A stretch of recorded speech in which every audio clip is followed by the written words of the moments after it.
jërë ngeen jëf chers internautes de Sport Live 221 am nañu mbégte bu yaatu di leen retrouver waat fii ci biir Sport Live 221 le temple du football c'est ici on va vous donner les informations en temps réel surtout informations yi nga xamante ne mi ngi jugee sur le mercato donc dañ koy commencer avec l'affaire Nico Williams en complicité avec l'équipe technique Omar Sylla dugalal ma foofu donc la publication du journal Marca ñu ñëw si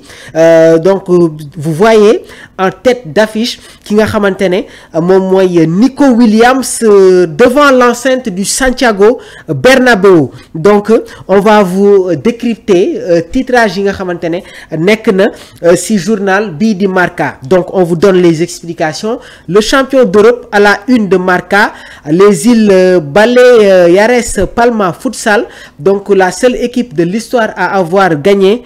3 UEFA Futsal champion consécutive donc dañuy ñëw tamit sur l'autre information muy concerne beaucoup plus Nico Williams 75% pensent que Nico Williams serait un bon recrutement pour le Real de Madrid 43% estiment que cela aurait du sens si Vinicius ou Rodrigo partent 32%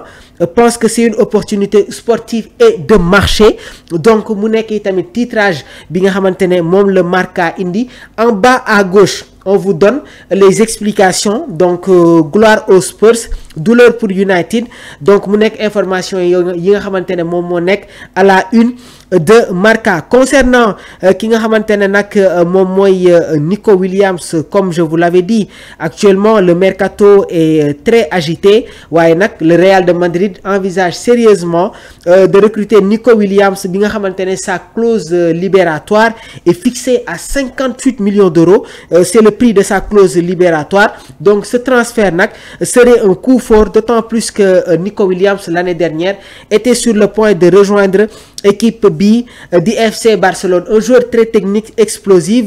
avec un impact sportif et médiatique correspond jamono ji aux besoins du Real qui cherche à renforcer son attaque après une saison sans titre on va rester toujours aux côtés de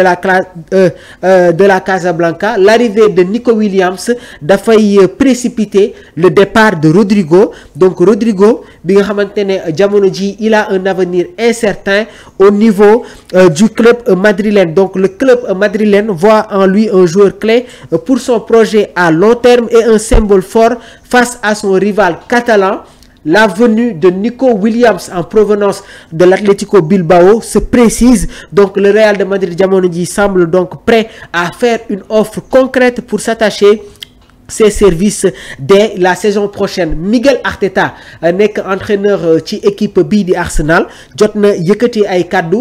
déjà sur Rodrigo donc Arteta sur Rodrigo lien pour Arsenal li mu wax nag mooy du nommer benn joueur en particulier mais nous avons mis le club dans une position que la saison prochaine Arsenal doit impérativement gagner un trophée majeur les objectifs sont clairs pour la saison 2025-2026 la direction des Gunners wax na Miguel Arteta que saison bi di ñëw il faut que Arsenal mu gagne un titre majeur peut-être que ce sera la Ligue des Champions ou le championnat anglais Arsenal durant les 3 dernières saisons ñi ngi gën a reproché wu sur ce titre donc ñi ngi xaare ni exactement les derniers transferts yi nga xamante ne war na jóge sur ce mercato li Arteta wax nag mooy tout le monde croit que nous sommes une équipe d'élite dans ce pays et en Europe Arsenal est là nous devons ajouter des objectifs de la créativité et nous devons ajouter des chiffres et ce sera dans des positions différentes mu nekk des propos de Miguel Arteta une autre transfert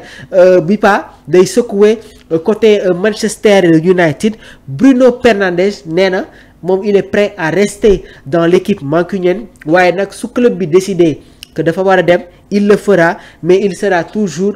un joueur de Manchester United un autre joueur aussi muy Alejandro Garnacho qui n'a joué que 20 minutes démb ci finale bi nga xamante ne amoon na diggante Manchester United ak équipe bi di Tottenham les Mancuniens ont perdu cette finale Tottenham qui se qualifie pour la prochaine Ligue des Champions en étant 17e Manchester United est 16e Garnacho est sur le départ mercato bi nga xamante ne moom moo mujjee woon tëj Chelsea dafa jënd Chelsea dafa dem ci Manchester United pour ñu abal leen ki nga xamante ne nag moom mooy Jadon Sancho jamono ji qui va rester dans la capitale blues. waaye avant cette arrivée ñi ngi doon évoquer un transfert autour de Alejandro Garnacho qui est plus que jamais sur le départ. On a parlé de Nico Williams, on a parlé de Rodrigo, wax nañu Bruno Fernandes ak Alejandro Garnacho. Il y a un autre transfert muy Jonathan David nekk attaquant ci équipe bii di Lille est très proche de rejoindre le Napoli cet été en transfert libre après avoir annoncé son départ de Lille. Jamono ji nag le club italien a déjà fait une offre officielle et les négociations sont avancées, mais un détail contractuel bloque actuellement bile accord. Donc les agents de David ñi ngi exiger une clause libératoire, ce qui est rare et mal vu en Serie A, provoquant un gel momentané du dossier. waaye nag jamono ji Antonio Conte, Napoli, souhaite recruter David pour remplacer Victor Osimhen et lui propose un salaire attractif autour de 5,5 millions d'euros net par an, avec un projet sportif séduisant incluant un duo d'attaque ak ki nga xamante ne nag moom mooy Romelu Lukaku. Cependant, des points comme la prime à la signature, les commissions d'agents élevées et la clause de départ en cas de non-qualification de la Ligue des Champions restent à finaliser. D'autres grands clubs comme le FC Barcelone, l'Inter de Milan ak Liverpool ñoom ñu ngi suivre de très près ces dossiers, et s'il n'y a pas un accord de principe entre le clan du joueur ak Napoli, club yii nii dinañu dem à l'assaut de ce transfert. Concernant toujours les transferts, Ángel Correa nekk attaquant ci équipe bi di Atlético de Madrid de Colchoneros qu'il est donc signé na un contrat ak équipe bii di Tigres bi nga xamante ne ñu bëri xam nañ na ko grâce à André Pierre Gignac bi mu jógewee Olympique de Marseille dafa dem dans le championnat mexicain, plus précisément ci club bii di Tigres. Donc jënd nañu Ángel Correa pour un montant de 7 millions d'euros. Autre transfert, Atlético de Madrid ak Real de Madrid ñi ngi xëccoo le latéral gauche du Benfica muy Carreras qui est prêt à venir au Real de Madrid. Il y a un problème qui se pose sur le poste d'arrière gauche, bien vrai qu'il y a Franck Garcia et Ferland Mendy qui déçoivent de plus en plus.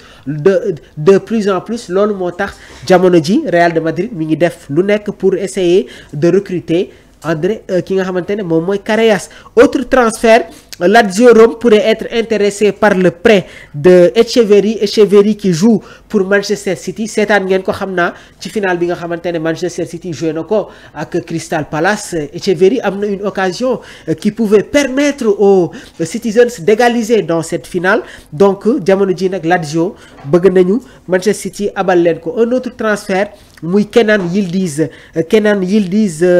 moom Manchester United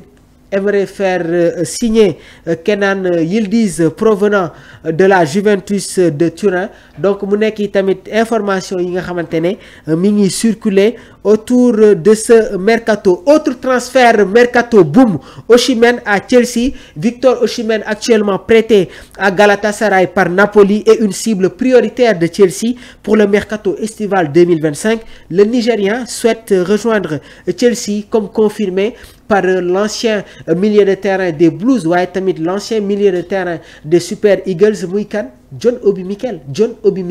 qui insiste, qui met la pression à la direction des Blues pour ñu dem jëndi ki nga xamante ne nag moom mooy Victor Osimhen. Donc John Obi Mikel, légende du club, qui a indiqué que seul un détail contractuel bloque encore l'accord et que le transfert pourrait être finalisé rapidement. Donc Victor Osimhen moom tamit pare na pour rejoindre équipe bi nga xamante ne moom mooy Chelsea. Le Bayern Leverkusen a pris contact avec l'ancien entraîneur des Red Devils muy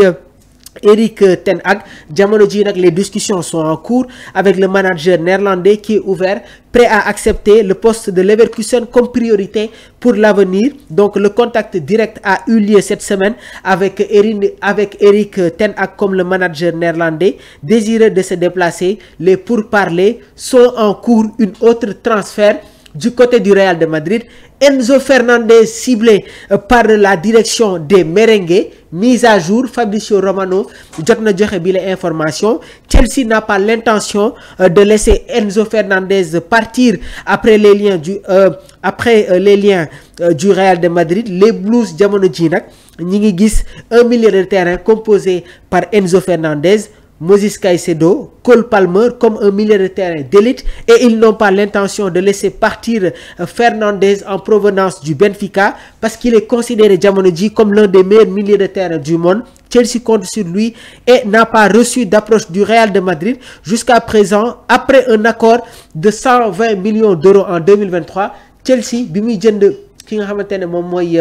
Enzo Fernandez ci équipe bi nga xamante ne moom mooy Benfica, ils ont sorti le chéquier 120 millions d'euros. Fabrizio Romano moom mooy poser cette question: combien vaut Enzo Fernandez aujourd'hui? Chelsea qui achète Enzo Fernandez sur un montant de 120 millions d'euros. Ban montant le Real de Madrid wala teg ci kaw table bi pour s'attacher le jeune milieu de terrain de l'Argentine? Toujours dans les informations, on reste avec vous. Les clubs italiens veulent Rasmus Højlund et Inter sont intéressés aussi. Il est sur la liste. Une information donnée toujours par Fabrizio Romano. Il est très fiable dans ces informations. moo tax sànq ma ne leen dañuy dem dans l'exploitation, dinañu saytu les dossiers càmbar ko pour ngeen mën si am un aperçu. Højlund bi nga xamante ne il était dans le championnat italien, plus précisément à l'Atalanta Bergame. Donc Manchester United fa lañ ko dem jëli. Jamono ji nag ay équipe italien bëgg nañ ko recruter waat, surtout l'Inter de Milan. L'attaquant danois a des problèmes fële nga xamante ne nag moom mooy ca Angleterre. Donc comme sur les informations wax nañ leen ko, Luka Modric quitte le Real de Madrid à la fin de la saison. C'est fini. La légende Modric jouera son dernier match en tant que joueur du Real de Madrid ce week-end pour dire au revoir. Donc mu nekk yi tamit information yi nga xamante ne ñi leen koy toppal suñu mbokk internet yi. Jërë ngeen jëf.